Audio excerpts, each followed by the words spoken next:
اعوذ باللہ من الشیطان الرجیم بسم اللہ الرحمن الرحیم۔ بھائیوں اور بہنوں، سورۃ الرحمن کی صرف ایک آیت کی تسبیح کا وظیفہ زندگی میں صرف ایک مرتبہ کر لیجئے، کیونکہ یہ تسبیح جادو ٹونا بندش ختم کر کے دولت لانے والی ہے۔ محترم ناظرین، اگر آپ کی زندگی میں رکاوٹیں ہیں اور آپ ہر کوشش کے باوجود کامیابی سے محروم ہیں، کیا آپ بندش، جادو ٹونا یا حسد جیسی منفی طاقتیں آپ کے راستے کی دیوار بن چکی ہیں، تو آج کا یہ بیان ان طبی بہن بھائیوں کے لیے ہے، کیونکہ ہم آپ کے لیے لائے ہیں سورۃ الرحمن کی صرف ایک آیت کا ایسا مجرب وظیفہ جو زندگی میں صرف ایک بار کرنے سے بندشیں ٹوٹتی ہیں، جادو کے اثرات زائل ہو جاتے ہیں، حسد اور نظر بد کا زور ٹوٹ جاتا ہے اور وہ دروازے کھلنے لگتے ہیں جن کے بارے میں انسان نے کبھی سوچا بھی نہیں ہوتا۔ بھائیوں اور بہنوں، قرآن مجید صرف ایک کتاب نہیں ہے، بلکہ اللہ تعالیٰ کی طرف سے انسانیت کے لیے شفا، نور، ہدایت اور ایک بھرپور خزانہ ہے۔ اس میں ہر مسئلے کا حل پوشیدہ ہے، اور خاص طور پر سورۃ الرحمن، جسے قرآن کی زینت بھی کہا جاتا ہے، اپنے اندر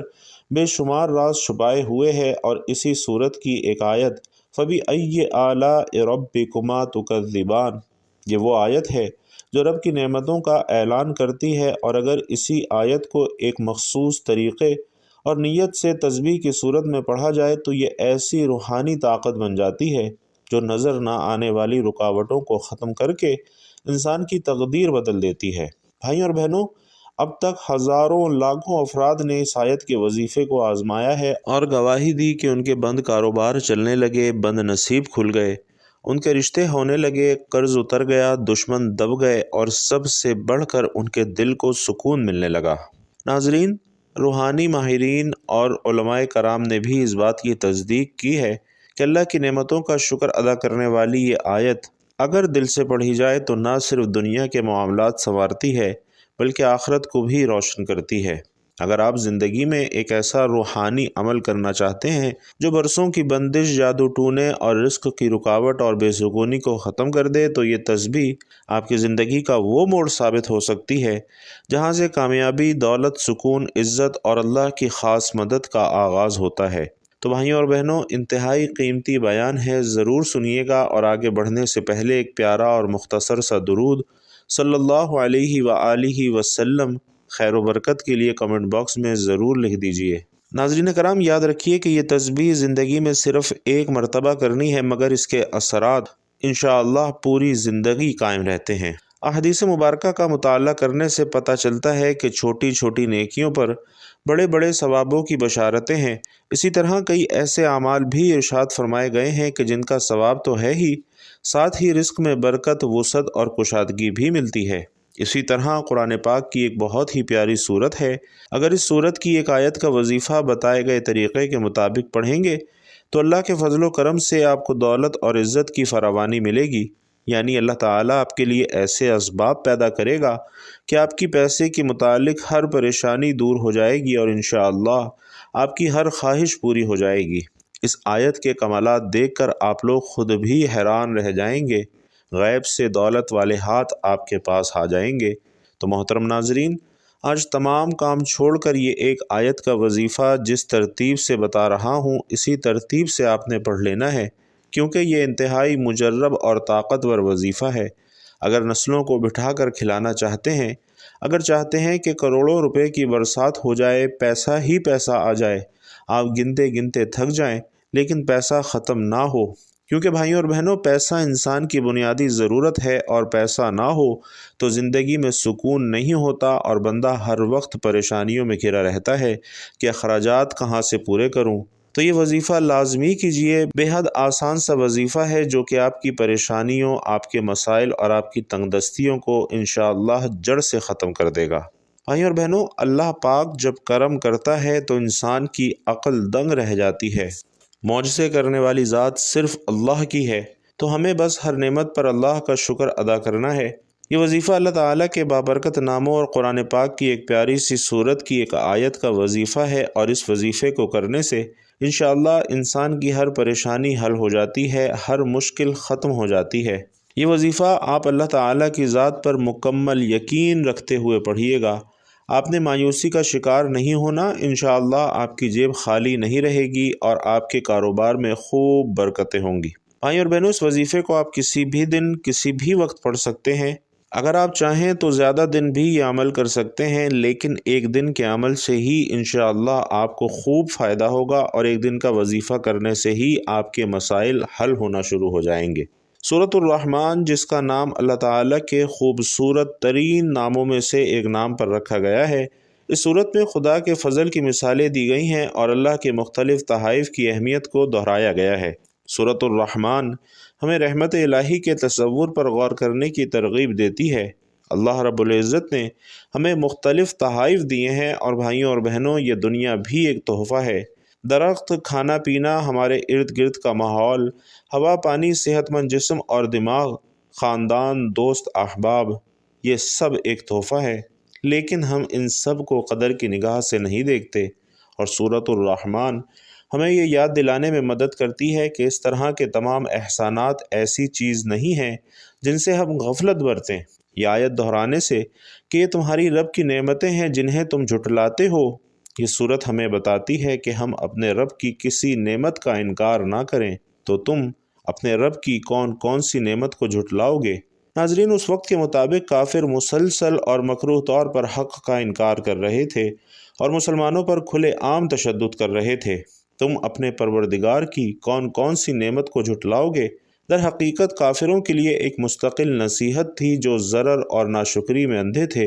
اور مسلمانوں پر بغیر کسی اشتعال حملہ کرتے اور قتل کر دیتے تھے۔ سورۃ الرحمن اللہ رب العزت کی رحمتوں کی لامحدود فہرست کو انتہائی خوبصورتی سے پیش کرتی ہے کہ دلوں کو چھو لیتی ہے اور سچے ایمان والوں کی آنکھوں میں آنسو لے آتی ہے۔ بھائیوں اور بہنوں، انسانوں میں حق کو نظر انداز کرنے کی کمزوری ہے۔ ہم جانتے ہیں کہ ہر چیز فانی ہے، لیکن اس کے باوجود ہم دنیاوی دولت اور اثاثوں کے حصول میں دیوانہ ہیں۔ ہمیں اس بات کا علم ہونا چاہیے کہ زندگی میں ہمارے پاس جو کچھ ہے وہ مشکل نہیں ہے۔ ہمارے خاندان اور دوست احباب ہمیں چھوڑ سکتے ہیں، اچھی صحت میں کمی آ سکتی ہے، ہماری دولت ختم ہو سکتی ہے، لیکن پھر بھی ہم مغرور اور متکبر رہتے ہیں۔ سورۃ الرحمن بار بار ہمیں اللہ کا شکر ادا کرنے کی یاد دلاتی ہے، کیونکہ ہمارے پاس جو کچھ بھی ہے وہ ہمارے لیے اللہ کا تحفہ ہے۔ تو ہمیں چاہیے کہ ہم نیک اعمال میں مشغول ہوں اور اللہ ہی کو راضی کرنے کی کوشش کریں۔ ہمیں یہ بھی معلوم ہونا چاہیے کہ مسلمان ہونے کی حیثیت سے سورۃ الرحمن کو دل سے سیکھنا امن و سکون کا باعث ثابت ہو سکتا ہے۔ اپنے آپ کو اللہ کے مختلف احسانات کی یاد دلا کر ہم تناؤ اور ذہنی دباؤ کا مقابلہ کر سکتے ہیں اور اپنے ایمان کو مضبوط کر سکتے ہیں۔ سیدنا جابر رضی اللہ تعالیٰ عنہ فرماتے ہیں کہ رسول کریم صلی اللہ علیہ وسلم اپنے اصحاب کے مجمع میں ایک روز تشریف لائے اور سورۃ الرحمن کی اول سے لے کر آخر تک تلاوت فرمائی۔ صحابہ کرام چپ چاپ سنتے رہے تو آپ صلی اللہ علیہ وسلم نے فرمایا کہ تم سے تو جنات ہی اچھا جواب دیتے ہیں۔ میں نے جب بھی ان کے سامنے یہ سورت تلاوت کی تو جب بھی میں یہ آیت پڑھتا کہ تم اپنے پروردگار کی کون کون سی نعمت کو جھٹلاؤ گے،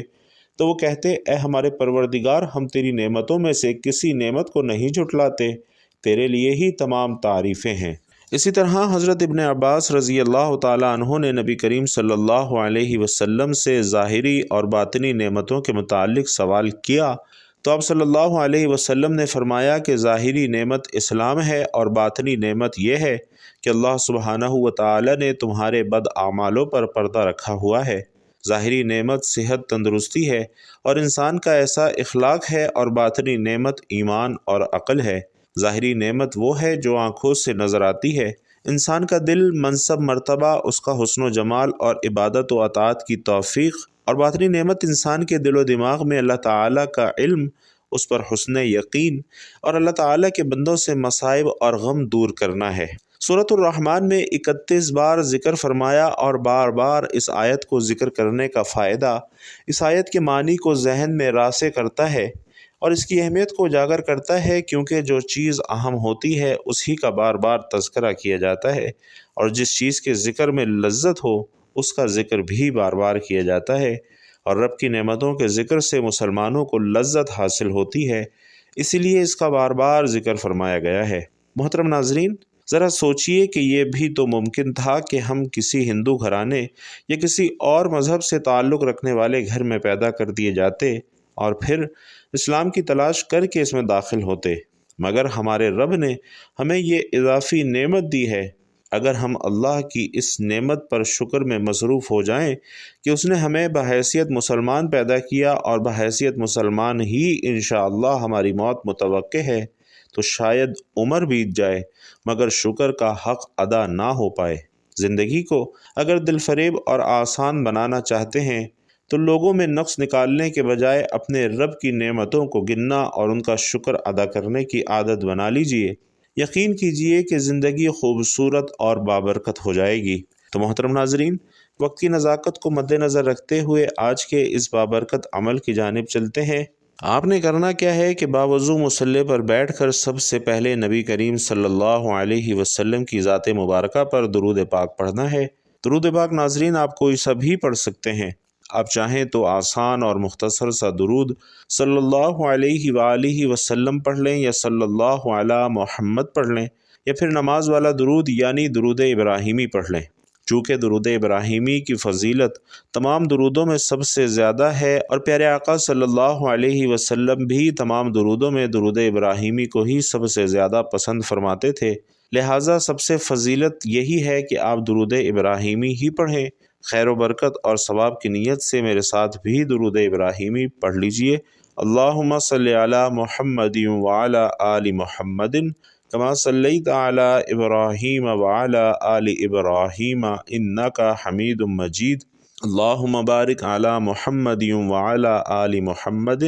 کما بارکت علی ابراہیم وعلی آل ابراہیم انک حمید مجید۔ حضرت ابن مسعود رضی اللہ تعالی عنہ سے روایت ہے کہ رسول اللہ صلی اللہ علیہ وسلم نے فرمایا کہ قیامت کے دن لوگوں میں سب سے زیادہ میرے قریب وہ ہوگا جو سب سے زیادہ مجھ پر درود بھیجے گا۔ تو ناظرین، ہمیں درود شریف زیادہ سے زیادہ پڑھنا چاہیے، اور ویسے تو درود شریف کسی بھی وقت کی قید کے بغیر کثرت کے ساتھ پڑھنا چاہیے، تاہم بعض مواقع ایسے ہیں جہاں اس کے پڑھنے کی خصوصی تاکید کی گئی ہے، اور ان میں سے کچھ تو مشہور ہیں جیسا کہ اذان کے بعد، خطبہ جمعہ وغیرہ کے بعد، اور ان کے علاوہ مزید کچھ اور مواقع بھی ہیں۔ حضرت فضالہ بن عبید رضی اللہ تعالی عنہ بیان کرتے ہیں کہ نبی کریم صلی اللہ علیہ وسلم نے ایک شخص کو نماز میں دعا کرتے ہوئے سنا، اس نے آپ صلی اللہ علیہ وسلم پر درود نہ بھیجا، چنانچہ آپ صلی اللہ علیہ وسلم نے فرمایا کہ اس نے جلد بازی کی ہے، اور پھر آپ نے اسے بلایا اور فرمایا